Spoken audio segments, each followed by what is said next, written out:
ఎవ్వరికి ఏది శాశ్వతం కాదు అనేది మనిషికి చిట్ట చివరి గడియల్లో తెలియడం వలన ఎలాంటి ప్రయోజనము ఉండదు.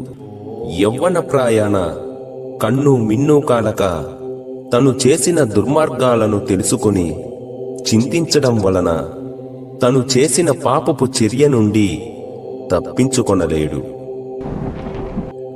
పుణ్య పరమార్థాలను సంపాదించడానికి ధనం, సిరులే అవసరం లేదు.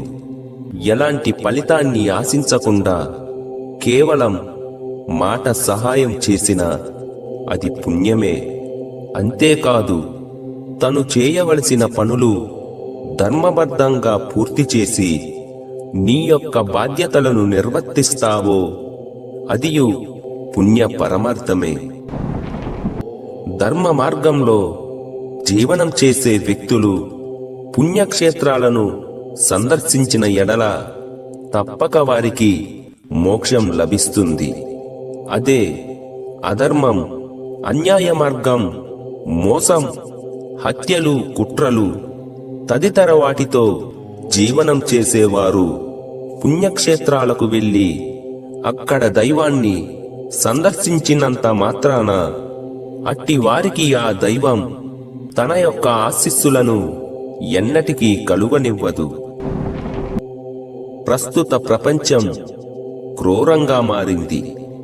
మనుషుల మధ్య అంతర్యాలు పెరిగాయి. మనిషి పరుగులు పెడుతున్న నేటి కాలంలో అందరూ ఆకాశానికి నిచ్చెనలు వేస్తున్నారు.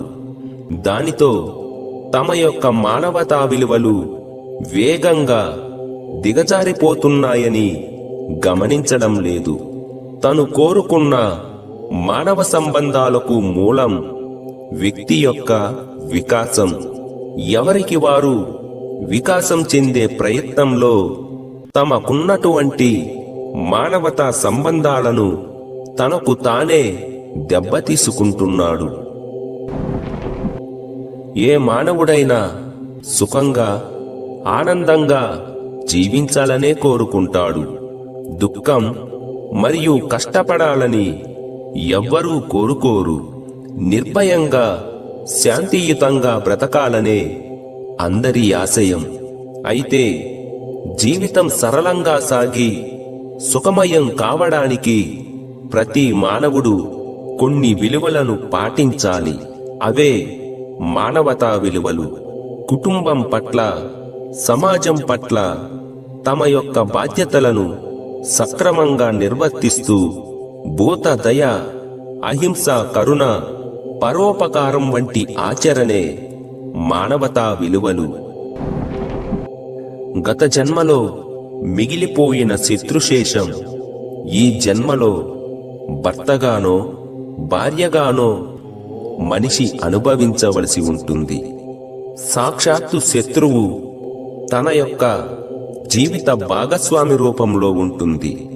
ఈ కోవకు చెందిన వారే ఆత్మహత్యలకు గురియగుట, మతి స్థితి తప్పి పిచ్చివారుగా మారిపోవుట, లేదా ప్రతి క్షణం మానసికంగా కుంగిపోవుట జరుగును.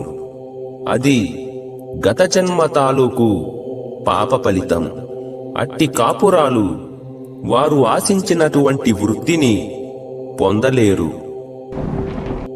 విద్య వల్ల మానవులు మరింత శ్రేష్ఠులుగా మారుతారు.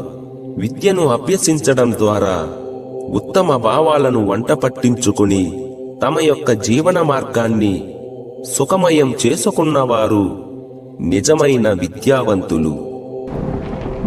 నిజానికి విద్య అంటే జ్ఞానం.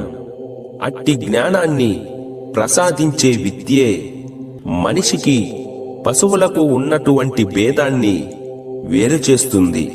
తినడం, నిద్రించడం, భయపడడం, సంతానాన్ని కనడం వంటి లక్షణాలు పశువులకు, మానవులకు సమానంగానే ఉన్నాయి. కాని మంచి చెడులు, పాప పుణ్యాలను తెలుసుకునే విచక్షణ జ్ఞానం మానవులకే ఉంది. ఆ జ్ఞానం విద్య ద్వారా మనిషిని మనిషిగా జీవింపజేస్తుంది.